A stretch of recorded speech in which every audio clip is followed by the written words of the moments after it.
অনেক সময় অনেকে অ্যালার্মিং কথা বলে আমাদের পার্বত্য চট্টগ্রাম রাঙামাটি নিয়ে একটা অংশ বিচ্ছিন্ন হয়ে যাওয়ার মনোবেদনাটা কতটুকু। এখন যেটা আপনি বলছেন যে এটা ঠেকানোর একটা বড় উপায় হচ্ছে সবার মধ্যে বিলঙ্গিংনেসটা ডেভেলপ করা, পার্টিসিপেটরি অ্যাপ্রোচ। সেটা হচ্ছে বিভিন্ন জায়গায় তাকে স্টেক হোল্ডার বানায় দাও। সে ভাববে যে আমি তো আসলে এই জাতিগোষ্ঠীর বাইরে না। এটাকে খুব ট্যাক্টফুলি এমনভাবে হ্যান্ডেল করতে হবে, দীর্ঘমেয়াদী সময় নিতে হবে, যাতে ওই জনগোষ্ঠীর একটা অংশ যাতে নিজেদেরকে বাংলাদেশের বই ওন করে। আমরা অনেক সময় বিদেশি শিক্ষক আনতে চাই না, এবং এইখানে আমাদের মনে হয় যে বাংলাদেশি টিচারদের মধ্যে একটা হীনমন্যতাও কাজ করে। কিন্তু আমার মনে হয় যে সেটা আনা একটা দরকার আছে কিছু কিছু ক্ষেত্রে, যাতে হয় যে আমাদের দেশের শিক্ষকরা এবং ছাত্ররা ইন্টারন্যাশনাল স্ট্যান্ডার্ডের এডুকেশন কি সেটা জানতে পারবে না। ভাষা হচ্ছে জ্ঞান বিতরণ এবং জ্ঞান প্রকাশের মাধ্যম। একটা জাতিকে ভাষাগতভাবে খর্ব করে দেওয়া বা তাকে পঙ্গু করে দেওয়া হচ্ছে জ্ঞানের প্রকাশ এবং বিকাশকে স্তব্ধ করে দেওয়া। আসসালামু আলাইকুম। অমর 21 বইমেলা 2026 উপলক্ষে জিয়া স্মৃতি পাঠাগারের যে স্টলটি রয়েছে, আমরা যেখানে প্রতিদিন স্টলের একপাশে আলোচনার ব্যবস্থা রেখেছি, আজকে আমাদের এখানে সেই আলোচনায় যিনি অতিথি হিসেবে এসেছেন তিনি আমাদের মোহাম্মদ তানিম নওশাদ ভাইয়ের পরিচয় যদি আমরা দিতে যাই তাহলে অনেক কিছু বলতে হবে। সংক্ষেপে বললে উনি একজন লেখক, গবেষক এবং রাজনৈতিক বিশ্লেষক। আর উনি এখন পড়াচ্ছেন দুটি ইউনিভার্সিটিতে ভাষা ও ভাষাতত্ত্বের উপরে, বাংলাদেশ ইউনিভার্সিটি অফ প্রফেশনালস এবং জাহাঙ্গীরনগর বিশ্ববিদ্যালয়। এছাড়া উনি 16-এর অধিক বই লিখেছেন 4টি ভাষায়, বাংলা, ইংরেজি, জার্মান এবং স্প্যানিশ। এই 4টি ভাষায় উনি যেসব বই লিখেছেন তার মধ্যে ধর্মের অন্তরাল, ইসলাম, পূর্ব ইরানের ধর্ম, এছাড়া ম্যান মার্কসিজম অ্যান্ড ইসলাম নামক একটা অনুবাদ গ্রন্থ, মার্কসের চিন্তার সারবত্তা, এগুলোর পাশাপাশি জৈন ধর্মের উপরে ওনার গবেষণা রয়েছে। তো উনি আজকে আমাদের এখানে অতিথি হিসেবে এসেছেন, আমাদেরকে মূলত একটু কি বলবো, আমাদের মধ্যে একটু জ্ঞান বিতরণ করতে এসেছেন। আমরা অনেক খুশি ওনাকে পেয়ে। আজকে আমরা যে বিষয়ে আমাদের নওশাদ ভাইয়ের সাথে আলাপ করব সেটি হচ্ছে যে বিএনপি এই যে ত্রয়োদশ জাতীয় সংসদ নির্বাচনের আগে যে ইশতেহার দিয়েছিল, সেই ইশতেহারের বিষয়ে আমরা কথা বলবো। আমাদের আলোচনার বিষয় হবে যে ইশতেহারে যে স্বপ্ন দেখিয়েছিলাম সেই স্বপ্ন এবং স্বপ্ন পূরণের মধ্যে কোনো ব্যবধান থাকবে কিনা। উনি মূলত এই বিষয়ের উপরে আমাদের সাথে আজকে আলোকপাত করবেন। কেমন আছেন ভাই? জুয়েল রানা ভাই, আপনাকে অনেক ধন্যবাদ। আর জিয়া স্মৃতি পাঠাগারের এই মহতী আয়োজনে আমাকে আমন্ত্রণ জানানোর জন্য আপনাদের সবাইকে অনেক অনেক শুভেচ্ছা। আপনাকে অনেক ধন্যবাদ অনেক কষ্ট করে আমাদের এই অনুষ্ঠানে অংশগ্রহণ করার জন্য। তাছাড়া প্রথমে আলোচনার শুরুতে আপনার কাছে একটা বিষয়ে জানতে চাই, সেটা হচ্ছে এই যে দীর্ঘ ফ্যাসিস্ট আমলে আমরা মুক্তভাবে কথা বলতে পারিনি, বইমেলায় অন্য কোনো মতাদর্শ এখানে বই প্রকাশ করতে গেলেও বিড়ম্বনায় পড়েছি, স্টল দেওয়া তো অনেক পরের কথা। শেষ পর্যন্ত আমাদের 5 আগস্ট যে আমরা জুলাই অভ্যুত্থান এর মাধ্যমে ফ্যাসিজমের পতন ঘটিয়ে একটি স্বপ্নের বাংলাদেশের দিকে এগিয়ে গেলাম। সেখানে আমরা প্রথম গতবার এই বইমেলা, অমর 21 বইমেলায় আমরা অংশগ্রহণ করতে পেরেছিলাম। আর এবার আরেকটু এগিয়ে আমরা গণতান্ত্রিক পদযাত্রায় পদার্পণ করার পরে প্রথম মুক্ত পরিবেশে আমরা কথা বলার সুযোগ পেলাম। আপনার কেমন লাগছে? প্রথমত, একটা গণতান্ত্রিক দেশের মূল লক্ষ্য হচ্ছে মানুষকে স্বতঃস্ফূর্তভাবে কথা বলতে দেওয়া, তার মনোভাব ব্যক্ত করতে দেওয়া, এবং এটাকে বলা হয় হচ্ছে পার্টিসিপেটরি প্রসেস। তা না হলে গণতন্ত্র শব্দটার কোনো মানে হয় না। গত দীর্ঘ প্রায় 2 দশক এক ফ্যাসিস্ট সরকার যে ক্ষমতায় ছিল, সেটি যেই ক্ষতিটা বাংলাদেশের সবচেয়ে করেছে সেটা হচ্ছে গণতন্ত্রের অগ্রযাত্রাকে রুদ্ধ করেছে। এবং বাক স্বাধীনতা কোনো একটা জাতিগোষ্ঠীর বা জনসমাজের শুধু মুখের ভাষা না, কারণ ভাষা হচ্ছে জ্ঞান বিতরণ এবং জ্ঞান প্রকাশের মাধ্যম। একটা জাতিকে ভাষাগতভাবে খর্ব করে দেওয়া বা তাকে পঙ্গু করে দেওয়া হচ্ছে জ্ঞানের প্রকাশ এবং বিকাশকে স্তব্ধ করে দেওয়া। তবে আমরা মনে করি যে এই গণতান্ত্রিক প্রক্রিয়া যেটি নতুনভাবে বিকশিত হয়েছে এক গণজাগরণের মধ্য দিয়ে, সেটা তো অবশ্যই বাংলাদেশের জন্য নয়, শুধু বিশ্বের জন্য একটা ঐতিহাসিক ঘটনা। তবে যারা এই ঘটনাটাকে বাস্তবায়িত করেছে, এই স্বপ্নকে পূরণ করেছে, তাদেরকে আমার প্রাণঢালা অভিনন্দন। ঠিকই বলেছেন, এবং আমরাও আসলে স্মরণ করি এই জুলাই অভ্যুত্থানে যারা প্রাণ হারিয়েছেন, রক্ত দিয়েছেন, তাদের জন্যই আসলে আজকে আমরা এই মুক্ত পরিবেশে কথা বলতে পারছি। আজকে আমরা আমাদের মূল আলোচনায় যদি চলে যাই, আমাদের যে বিএনপি নির্বাচনী ইশতেহার, এই বিষয়ে আপনি আপনার প্রাথমিক মূল্যায়ন, ইশতেহার কেমন ছিল এবং এরপরে এই স্বপ্ন বাস্তবায়ন কিভাবে আমরা করতে পারি, শুরু করেন। হ্যাঁ, প্রথমত এই অনুষ্ঠানের শুরুতে বাংলাদেশের যে জাতীয়তাবাদী ধারা, বাংলাদেশি জাতীয়তাবাদী ধারা, তার প্রতিষ্ঠাতা শহীদ রাষ্ট্রপতি জিয়াউর রহমানকে স্মরণ করছি। বাংলাদেশে একসময় তার অভ্যুদয় ঘটে এমন একটা সময় যখন গণতন্ত্র প্রায় নস্যাৎ হয়ে গিয়েছিল এবং বাংলাদেশের মানুষ প্রায় তার সাহস হারিয়ে ফেলেছিল। একজন মানুষকে যে কোনো জায়গা থেকে পর্যালোচনা করা যায়, কিন্তু তার মহতী কীর্তিকে ভুলবার নয়। তো তাকে শ্রদ্ধা জানিয়ে আমার বক্তব্য শুরু করছি। এবার আমি আসবো বা এই ইস্তেহারটা কেমন। মোটের উপর বললে অবশ্যই এই ইস্তেহার যথেষ্ট ভালো, বেগবান এবং গতিশীল একটি ইশতেহার। তারপরেও যে কোনো ভালো কিছুর পরেও কথা থেকে যায়, সেই নিরিখে হয়তো আমি আজকে দু চারটি কথা বলবো। প্রথমত হচ্ছে যে আমরা যদি যে কোনো রাজনৈতিক দলের ইশতেহারটা দেখি, ইশতেহার একটা ফার্সি আরবি শব্দ, বিবৃতি, এবং পলিটিক্যাল ইশতেহার বেসিক্যালি হচ্ছে যার মধ্য দিয়ে আপনি বুঝবেন যে তিনি যে অঙ্গীকার করছেন জাতির প্রতি সেটার রোডম্যাপটা আছে কিনা। আমরা ইশতেহার বলতে প্রথমেই মনে করতে পারি হচ্ছে 1848 সালের ফেব্রুয়ারিতে যখন কমিউনিস্ট ম্যানিফেস্টো প্রকাশিত হয় বার্লিনে, পরবর্তীকালে সারা দুনিয়া এটা প্রকাশিত হয়েছিল। কার্ল মার্কস এবং ফ্রিডরিখ এঙ্গেলস সেই সময়কার শ্রমিক শ্রেণীর ঐতিহাসিক ভূমিকা কী হবে তার একটা রোড ম্যাপিং করেছিলেন। বেসিক্যালি আরও যেসব ইশতেহার আমরা দেখি বা ম্যানিফেস্টো, নামই তো বই আছে, হ্যাঁ, কমিউনিস্ট ম্যানিফেস্টো, আসলে পুরাটা নামটা হচ্ছে manifesto of the communist party, কিন্তু আমরা সাধারণত কমিউনিস্ট ম্যানিফেস্টো নামে বাংলায় অনুবাদ এভাবে এসেছে আর কি। বেসিক্যালি ম্যানিফেস্টো শব্দটা ইটালিয়ান। আচ্ছা, আমরা যে শব্দটা ইংরেজিতে বলি ম্যানিফেস্টেশন অর্থাৎ প্রকাশ, সেটারই ইটালিয়ান, এবং ইটালিয়ান ভার্সনটা হচ্ছে ম্যানিফেস্টো। এবং মেডিকেলে ম্যানিফেস্টেশন মানে বোঝায় উপসর্গ, লক্ষণ, প্রকাশ। হ্যাঁ, মানে রোগের কোনো সিমটম দেখা গেল কিনা। তো যে কারণে এই ডেমোক্রেটিক পার্টিগুলি পরবর্তীকালে মার্ক্সীয় ধারাতে যে কোনো রাজনৈতিক প্রেক্ষাপট এবং তার ভবিষ্যৎকে ব্যক্ত করবার জন্য এক ধরনের ম্যানিফেস্টো প্রসার করেন। এবং 1960 সালে নাথানিয়েল ব্রেন্ট প্রথম পাউলো সার্পিজ একটা history of the council of Trent, এই বইতে তিনি এই ইটালিয়ান শব্দটা, এই বইটা আসলে ইটালিয়ান একটা বই, তার অনুবাদ করতে যেয়ে তিনি এই শব্দটা আক্ষরিকভাবেই ইটালিয়ান ভাষাতেই রেখে দেন, এবং পরবর্তীকালে এখন পর্যন্ত এই শব্দটা চালু আছে। তো ম্যানিফেস্টো মানে আমরা শাব্দিক অর্থ বা এটিমোলজিক্যালি যদি দেখি, সেটা হচ্ছে প্রকাশ, অর্থাৎ কনসপিকিউয়াসলি বা ক্লিয়ারলি একটা জিনিস প্রকাশিত হয়েছে কিনা।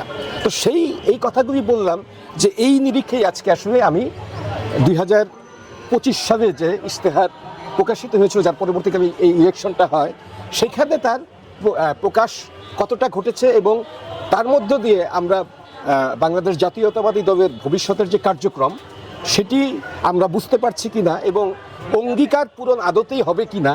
কারণ ইতিপূর্বে অনেক সরকারি ক্ষমতা এসেছে, সেটা শুধু বাংলাদেশকে দোষ দিতে হবে না, যে কোনো পার্শ্ববর্তী দেশ সমস্ত সব জায়গাতে অনেক রকমের অঙ্গীকার করা হয়, কিন্তু আমরা কার্যত দেখি যে সেই অঙ্গীকার যথাযথভাবে পূরণ হয় না। এবং তার একটা মূল কারণ থাকে হচ্ছে যে অঙ্গীকার পত্রে অর্থাৎ ম্যানিফেস্টোতে আসলে এইটার একটা রোডম্যাপ পরিষ্কার মতো থাকে না।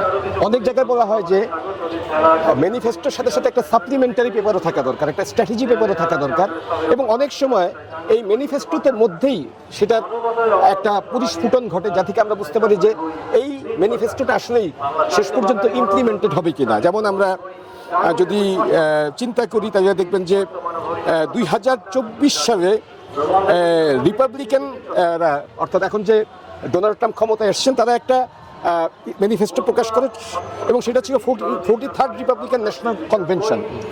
সেইটা থেকে কিন্তু খুব বেশি পরিমাণে বর্তমান সময়কার রাজনৈতিক প্রেক্ষাপট আমেরিকার বোঝা যায় না, এবং কিছুটা ধোঁয়াশাচ্ছন্দ। বরঞ্চ তখন 2024 সালে ডেমোক্রেটিক পার্টি যে প্ল্যাটফর্ম নামে একটা প্রকাশ করেছিল, যেটা আপনি ইন্টারনেট ঘাটলে পাবেন, সেটাতে বরঞ্চ অনেক পরিষ্কারভাবে বোঝা যায় যে তারা আসলে নীতি নির্ধারণের জায়গা থেকে এই ইশতেহারকে বাস্তবায়নের ক্ষেত্রে কী কী করবে তা পরিষ্কার বোঝা যায়। এমনকি কমিউনিস্ট ম্যানিফেস্টোর কথাটা আমরা যেটা বললাম, সেখানেও আপনি দেখবেন যে পুরা ম্যানিফেস্টোর মধ্যে এই প্রতিশ্রুতিগুলি বাস্তবায়ন হবে কি না সেটি তারা বলছেন ঐতিহাসিক প্রেক্ষাপটের ভিত্তিতে। যেমন ইতিহাসে শ্রম আন্দোলন কীভাবে গড়ে উঠছে, শ্রমিকরা সেভাবে কী কী কাজ করছে, এখন শ্রমিকদের কী অবস্থা এবং ভবিষ্যতে কীভাবে কাজ করবে সেটা বোঝা যায়। ফলে অনেক বেশি ডেসক্রিপটিভ। এই জায়গা থেকে বিএনপির যে ইশতেহার সেটা যথেষ্ট ডেসক্রিপটিভ বটে, কিন্তু অনেক জায়গাতে কিছু লুফল আছে। সেই লুফলগুলির কারণে অনেকে মনে করতে পারেন এই পরিস্থিতি কি শুধুমাত্র বাগাড়ম্বর, is it any kind of verbosity or a verbiage or is it really implementable. আপনি কোন কোন জায়গাতে এরকম মনে করছেন যে এটা বাগড়ম্বর হতে পারে, একটু যদি না না না, আমি আসলে বাগাড়ম্বর বলছি না। অনেকে মনে করে যে সেই জায়গা থেকে যদি সেইখানে আসলে আমরা যদি কতগুলি জায়গাকে খুব সিস্টেমেটিক্যালি অ্যানালিসিস করি, সেখানে প্রথমে আমরা আসতে পারি হচ্ছে যে আপনাদের ম্যানিফেস্টোতে একটা বিষয় আছে যে বাংলাদেশি জাতীয়তাবাদের ভিত্তিতে রাজনৈতিক ও সামাজিক বিভাজনের অবসান ঘটানো, এবং যেখানে পাহাড়ি বাঙালিদের ঐক্য সম্ভব, এবং যেখানে হিন্দু মুসলমান বৌদ্ধ খ্রিস্টান তাদের ঐক্যমত গড়ে তোলা যেতে পারে। কিন্তু it is a very difficult thing, কারণ গত 50 বছরের বেশি বাংলাদেশ রাষ্ট্র স্বাধীন হয়েছে, and it is actually very hard nut two crack. সেটা কি আসলে এটা বলা হয়েছে, যে কারণে আমি স্ট্র্যাটেজি পেপার এবং একটা সাপ্লিমেন্টারি পেপারের কথা বলছি, যেটা রোড ম্যাপ বোঝা যাবে। এখান থেকে কিন্তু স্পষ্ট নাই ডিফিকাল্ট কাজটা বিএনপি কিভাবে করবে। আরও কতগুলি জিনিস আসি, সেটা হচ্ছে যে মুক্তিযুদ্ধ ও জুলাই যে গণ অভ্যুত্থান, সেখানে এই দুটিকে একত্রিতকরণের কথা বলা হয়েছে। কিন্তু আমরা জানি যে অনেকে এইটাকে বাংলাদেশের মুক্তিযুদ্ধের বিরুদ্ধে দ্বারা করানোর চেষ্টাও হয়েছে। অর্থাৎ মুক্তিযুদ্ধ এবং জুলাই গণ অভ্যুত্থানকে কিন্তু আমরা যারা বাংলাদেশকে ধারণ করি তারা কিন্তু এক জায়গা থেকে দেখি। অনেকে আবার মানে বিরুদ্ধে, আবার অনেকে জুলাই অভ্যুত্থানকে মুক্তিযুদ্ধের উপরে স্থান দেওয়া, নানাভাবেই নানান মতাদর্শের মানুষ ব্যাখ্যা করছে। আপনি কিভাবে দেখেন? আমি দেখি আসলে এটাকে দুইটা পর্ব আকারে, এবং এই জায়গায় আমি মার্কস এঙ্গেলসের জায়গাতে আবার একটু ফেরত আসবো। মার্কস এঙ্গেলসের লেখা যদি আমরা দেখি, কিংবা লেনিনের লেখা বা আরও ঐতিহাসিক লেখা, তারা কিন্তু বিভিন্ন সময়ের কালপর্বের যে ঐতিহাসিক যে ঘটনা, মানুষের মুক্তির চেতনা, মানুষের অধিকার আদায়ের যে প্রতিষ্ঠা, সেটা কোনোটাকে বড় বা ছোট না করে দুইটাকে পরিপূরক হিসেবে চিন্তা করেছেন। এবং যেমন আমরা যদি দেখি যে আমি একটা বই অনুবাদ করেছি ফ্রেডেরিক এঙ্গেলসের জার্মান দেশের কৃষক যুদ্ধ, যেটা জার্মানি হচ্ছে দ্য ডয়েচে বাউয়ারক্রিগ, আমি মূল জার্মান থেকে অনুবাদ করছিলাম। সেখানে কিন্তু সেই 1500-1400 শতকের যে কৃষক যুদ্ধ, যেখানে খ্রিস্ট ধর্মের মধ্য দিয়ে, নাস্তিকতাবাদের মধ্য দিয়ে নয়, খ্রিস্ট ধর্মের মধ্য দিয়ে স্বাধিকারের চিন্তা করা হয়েছে। সেই জায়গা থেকে কিন্তু তারা কিন্তু মার্কস এঙ্গেলস বলছেন না যে এটা যথেষ্ট অবস্তুবাদী, তারা বলছেন যে এটা বস্তুবাদী চেতনারই একটা কালপর্ব আকারে। তবে এগুলি আসলে কোনোটার চেয়ে উপরে বা ছোট বড় কিছু না। আমরা বলবো যে এই দুটা আসলে সমান নিক্তিতে প্যারালাল, ঐতিহাসিক ঘটনার একটা গ্রিড মাত্র, যার মধ্য দিয়ে ঐতিহাসিক বিজয়ের লক্ষ্যে মানুষের যে অধিকার প্রতিষ্ঠার লড়াই, সেটা আসলে তার লক্ষ্য পূরণ করে। তবে আমরা যদি বর্তমান বিশ্বের যে এই যে সীমানা কেন্দ্রিক রাষ্ট্র ব্যবস্থা, দেশভিত্তিক যে জাতীয়তাবাদ, সেই জায়গা থেকে বলি, তাহলে এই সীমানাটা যখন স্বাধীন হয়, সেই ঘটনাটা একটা জাতির জন্য নিঃসন্দেহে সবচেয়ে বড় ঘটনা।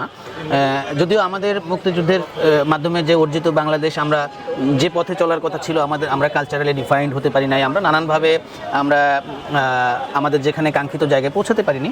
সেই হিসেবে নিঃসন্দেহে এই অভ্যুত্থান আমাদের একটা আবার নতুন করে শুরু করার একটা সুযোগ দিয়েছে। আমরা কি এভাবে দেখতে পারি? সেটা তো অবশ্যই, কারণ আজকে যে গণতন্ত্রের জোয়ার প্রবাহিত হয়েছে, সেটা তো আসলে ফ্যাসিস্ট সরকারকে ক্ষমতা থেকে না সরাতে পারে কোনোভাবেই সম্ভব হতো না। শুরুটা অন্তত আমরা এখন, হ্যাঁ, এরপরে পরের যেখানে আমাদের সেখানে কি করণীয়, সেখানে আমাদের ব্যর্থতা থাকে, সেটা অন্য কথা। কিন্তু যারা আন্দোলনটা করছে তারা তো তাদের কাজ ঠিক মতো করেছে, সেটা তো আমাদের রিকগনাইজ করতে হবে। সেটাই। আর আপনি প্রথমে যে বিষয়টা বললেন যে বিভিন্ন ভাষা গোষ্ঠী, জাতি উপজাতি, যে এই বিষয়গুলোর মধ্যে যে বিভেদ, এগুলো দূর করে ঐক্যের কথা, সেখানে বললেন যে এটা হার্ড নাট টু ক্র্যাক। এই যে কথাটা বললেন, এটা তো নিঃসন্দেহে বাস্তবতা। হ্যাঁ, তাদের সাথে বিশেষ করে আমাদের পার্বত্য চট্টগ্রামের যে যারা নিজেদেরকে আদিবাসী বলতে পছন্দ করেন, মূলত আমরা সবাই আদিবাসী এই ভূখণ্ডের, আমরা তো সেই জায়গা থেকে তাদের সাথে আমাদের একটা আস্থার একটা চির তৈরি হয়েছে, এবং সেটা দীর্ঘদিন ধরে নানা কারণে সেখান থেকে তাদেরকে এক করে ফেলা, আবার আমাদের রাজনৈতিক বিভিন্ন দর্শনের মানুষদের মধ্যে যে বিভক্তি, সেগুলোকে এক করা, পাশাপাশি অর্থনৈতিকভাবে বিভিন্ন ক্লাসিফাইড মানুষদের মধ্যে এভাবে, এটা তো আসলে কঠিন একটা বিষয়। আপনি যেটা বলেছেন আসলেই সত্যি, কিন্তু আমার কথা হলো আমরা তো স্বপ্নটা দেখবো, স্বপ্ন দেখলেই না এরপরে আমরা এক পা করে এগোবো। তো কথা ঠিক আছে, সারবত্তা মনে হতে পারে, but we aspire to do at least something, যে আমরা শুরু করি। যেমন এই যে ফ্যামিলি কার্ড, আমরা তো ফ্যামিলি কার্ড দিয়ে অ্যাটলিস্ট এই জিনিসটা যে হ্যাঁ এত এতটুকু আস্থা যে না এই ফ্যামিলি কার্ডটা সবাই পাচ্ছে, পাহাড়ি পাচ্ছে, বাঙালি পাচ্ছে, অ্যাটলিস্ট এভাবে একটু একটু করে যদি এগোতে পারি, আপনারা সেখানে আপনারা যারা এই জাতির বুদ্ধিভিত্তিক ভাবে সামনে এগিয়ে নিতে সহযোগিতা করবেন, তারা তো গাইড করবেন যে আরও কীভাবে আমরা এগোতে পারি, তাই নাকি? আপনার কথাটা আমি আবার একটু বলি। আপনি যেটা প্রশ্ন করেছেন খুব গুরুত্বপূর্ণ। অবশ্যই এইবার যে ইশতেহার, আমি কিন্তু বলছি যে ইশতেহারটা যথেষ্ট ভালো, কিন্তু আমি বলছিলাম যে মানে কেক বানানোর পরেও তো পেস্ট্রির অনেকগুলি পুক দেওয়া যায়, সেই জায়গাতে শুধু আমরা ইশতেহারটা আরো স্পেসিফিক হতে পারতো কিভাবে এক্সিকিউশন হবে। যেমন হ্যাঁ, এক্সিকিউশনের জায়গাতে আপনি যখন বলেই ফেলেছেন, এক্সিকিউশনের জায়গাটাতে আসে। যেমন একটা বিষয় হচ্ছে যে আপনার যে কার্ডের কথা বললেন, সেটা যথেষ্ট পরিমাণে আমরা তো জানি যে MNE বলে একটা কথা আছে, মনিটরিং অ্যান্ড ইভ্যালুয়েশন। এইটার মধ্যে দিয়ে এটা সার্ভেলিয়েন্স করা যথেষ্ট পরিমাণে, এবং প্রত্যেকে এটা পাচ্ছে কি না সেটাকে নিশ্চিত করা। কারণ গত সরকারের আমলে দেখেছি যে দলীয়করণ এমনভাবে হয়েছিল যে জাতির নাভিশ্বাস উঠে গিয়েছিল। তো আমরা যেন চাচ্ছি না যে এটা যেন কোনো রিপিটেশন হোক। আপনি অত্যন্ত যৌক্তিক একটা প্রশ্ন তুলেছেন। এটা আসলে শুধু বাংলাদেশে না, বৈশ্বিকভাবে অন্যান্য দেশেও এটা একটা বড় চ্যালেঞ্জ। যেমন আমাদের পার্শ্ববর্তী দেশ ভারতেও তাদের ওই যে শিডিউলড কাস্ট যারা বিভিন্ন রয়েছে, তাদেরকে কিন্তু তারা ক্লাসিফাইড করে বিভিন্ন সুযোগ সুবিধা দেন। এইটা করতে যেও তাদের খুব স্ট্রিক্টলি অনেকগুলো পলিসি, মনিটরি রুলস এগুলো করার পরেও দেখা যায় যে অনেক সময় অনেক জায়গায় বিচ্যুতি ঘটে। আর আমাদের দেশে যে রাজনৈতিক ব্যবস্থা আপনি বললেন, সেইখানে তো মানে হরহামেশা আসলে বায়াসড এবং মন মতো নিজের লোককে চয়েস করার সম্ভাবনা থেকেই যায়। এই জন্যই আসলে প্রাথমিকভাবে পাইলটিং প্রকল্প হিসেবে, পাইলট প্রজেক্ট হিসেবে কয়েকটা জায়গায় করা হচ্ছে যে কি কি সমস্যা আসলে আসতে পারে সিলেকশন করতে যেয়ে, সেগুলো চিন্তা করে হয়তো তারা চেষ্টা করছে। পাশাপাশি আপনারা যদি সজাগ দৃষ্টি রাখেন এই বিষয়গুলো নিয়ে, তাহলে নিঃসন্দেহে সরকার আরও ভালো করবে এই বিষয়ে। আর আরেকটা গুরুত্বপূর্ণ বিষয় বলি যে এই যে ডাইভার্সিফাইড বিভিন্ন জাতিগোষ্ঠী একটা দেশে থাকে, তো আমি একসময় ইউরোপেও ছিলাম অনেকদিন, তো এইটা ওই সব দেশেও থাকে, কিন্তু সেখানে দেখবেন যে খুব সহজে এইটার যে ইরাপশনটা হয় না, যে বিভাজন বিচ্ছেদ। আমরা একটা সময় দেখতাম যে স্পেনে আপনার বাস্ক এবং কাটালানদের মধ্যে, কাস্তায়ানোদের মধ্যে অনেক সমস্যা হতো। সেখানেও কিন্তু সমস্যা হয়। আমরা কিন্তু বসনিয়া হার্জেগোভিনার যে আপনার এথনিক ক্লিনজিং এর কথা বলতে পারি না, এবং সেটার কারণে কিন্তু একটা দেশ অনেক সময় বিভাজনও হয়ে যায়। অনেক পার্শ্ববর্তী দেশেও তো সেভেন সিস্টার সহ অনেক জায়গায় নানান, এবং অনেক সময় অনেকে অ্যালার্মিং কথা বলে আমাদের পার্বত্য চট্টগ্রাম, রাঙামাটি নিয়ে।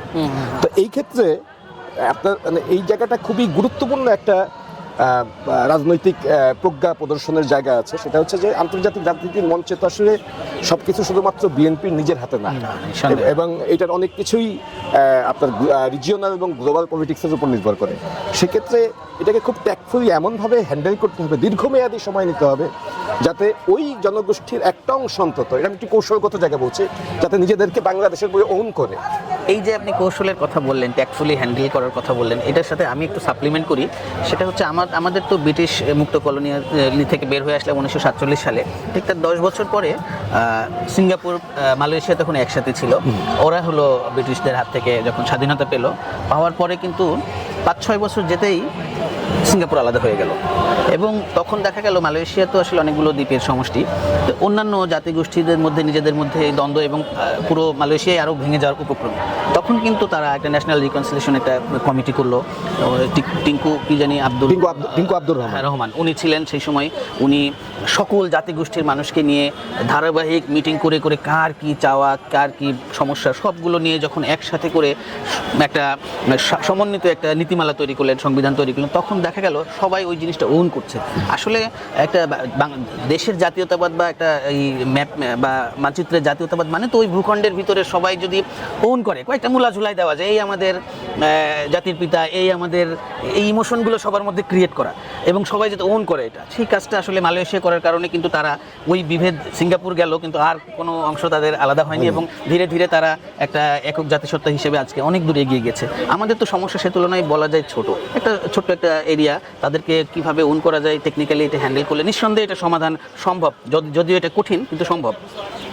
তো আপনি একটা ভালো কথা বলছেন মালয়েশিয়ার কথাটা। আমি মনে করতে পারি 2019 সালে আমি মালয়েশিয়া গেছিলাম, তো জোহর বারত থেকে একটু দূরে মানে জাস্ট একটা ব্রিজ, 6 মিনিট পরেই সিঙ্গাপুর। তো অনেক আমাদের দেখায় বলতো এটা এক সময় মালয়েশিয়ার অংশ ছিল। তো বোঝা যায় যে একটা অংশ বিচ্ছিন্ন হয়ে যাওয়ার মনোবেদনাটা কতটুকু। এখন যেটা আপনি বলছেন যে এটা ঠেকানোর একটা বড় উপায় হচ্ছে সবার মধ্যে বিলঙ্গিংনেসটা ডেভেলপ করা। Develop করা। এবং বিলঙ্গিংনেস ডেভেলপ করার যে কথাটা আপনি বলছিলেন ওইটাই রিপিট করবো, সেটা হচ্ছে পার্টিসিপেটরি অ্যাপ্রোচ। সেটা হচ্ছে বিভিন্ন জায়গায় তাকে স্টেক হোল্ডার বানায় দাও, সে ভাববে যে আমি তো আসলে এই জাতিগোষ্ঠীর বাইরে না, সেটাই। ফলে সেই এনগেজমেন্টটা দরকার। এই এনগেজমেন্টটা cultural engagement, political engagement, in every sphere. Sphere. যখন সে ভাববে যে আমি তো আসলে এই দেশে খুব একটা খারাপ নাই, আমরা বাংলাদেশের মানুষ তাকে স্বর্গে রাখতে পারবো না, কিন্তু অন্তত খুব একটা খারাপ নাই, এই ফিলিং না হয় তার যে আমি বঞ্চিত, এটা যেন বঞ্চিত, হ্যাঁ, সে যেন- ডিপ্রাইভেশন ফিলিংসটা যাতে না হয়, তাহলেই আসলে এটা করা সম্ভব। এবং অবশ্যই আপনি একটা সঠিক কথা বলছেন যে বাংলাদেশের কিন্তু জিওপলিটিক্যাল লোকেশন এবং এথনিক যে ডাইভার্সিটি, সেখানে কিন্তু সমস্যা খুব বেশি প্রকোপ না, হয়তো একটা জায়গাতে, কিন্তু আরও অনেক জায়গাতে কিন্তু নানা রকমের এথনিক গোষ্ঠী আছে, তাদের সাথে আসলে আমাদের আসলে অনেক বেশি হৃদ্যতার সম্পর্ক গড়ে তুলতে হবে, এবং সেটা নিয়ে আসলে গভর্নমেন্ট একটা স্কিম নেওয়া উচিত।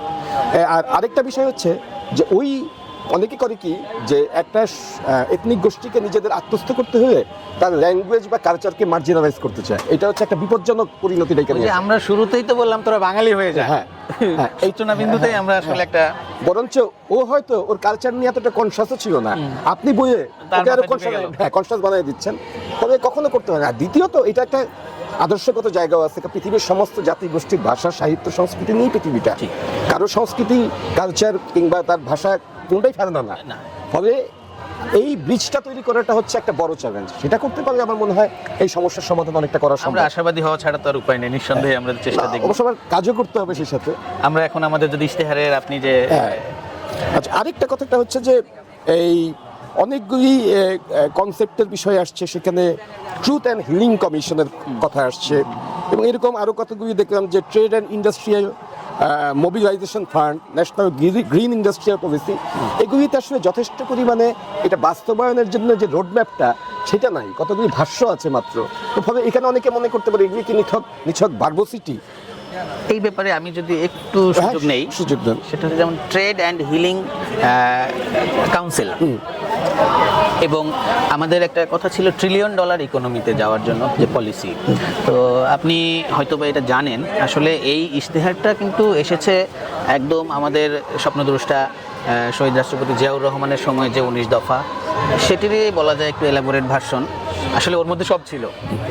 সেখান থেকে এর পরবর্তীতে আমাদের ভিশন 2030, এরপরে হচ্ছে এই যে 31 দফা, 31 দফার পরে নির্বাচনকালীন আসলে ওই বিষয়গুলোই এখানে এসেছে। তো এই যে দীর্ঘ ফ্যাসিস্ট আমলে কিন্তু আমাদের দলের ভিতরে অনেকগুলো বিষয়ে আলাদা আলাদা টিম কাজ করেছে, স্বাস্থ্য, শিক্ষা, অর্থনীতি, এরকমভাবে বিষয়ভিত্তিক বিস্তর পরিকল্পনা কিন্তু বিহাইন্ড দ্য সিনে করা আছে। এখন আসলে একটা ইশতেহারে সামগ্রিক এত কথা তো বলা সম্ভবও না, বলা যায়ও না।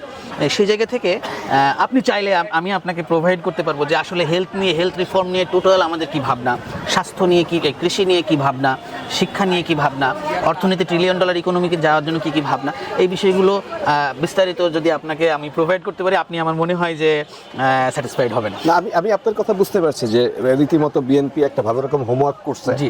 আমি যেটা বলতে চাচ্ছিলাম যে সেটা তো আপনি আমাকে জানাবেন, আমিও অবহিত হয়ে যাব। সবাই তো জানে না। সবাই তো এটা জানে না, এই কারণে যেটা খুব কার্যকরী ইশতেহার, সেখানে দেখবেন যে 2-4টা পয়েন্ট উল্লেখ করে দেওয়া হয়।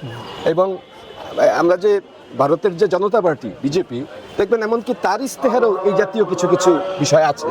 এটা হচ্ছে যে অবশ্যই আপনি ইশতেহার হয় 40-45 পাতা, বিএনপির ইশতেহার হচ্ছে আমি 48 পৃষ্ঠা, সেখানে সমস্ত কিছু বলা সম্ভব না, কিন্তু কিছু ইঙ্গিত দেওয়া যেতে পারে, পুরাটা তো আর এখানে থাকবে না। সে কারণে ওইটা তখন ইশতেহারটা অনেক বেশি ক্রেডিবল হয়।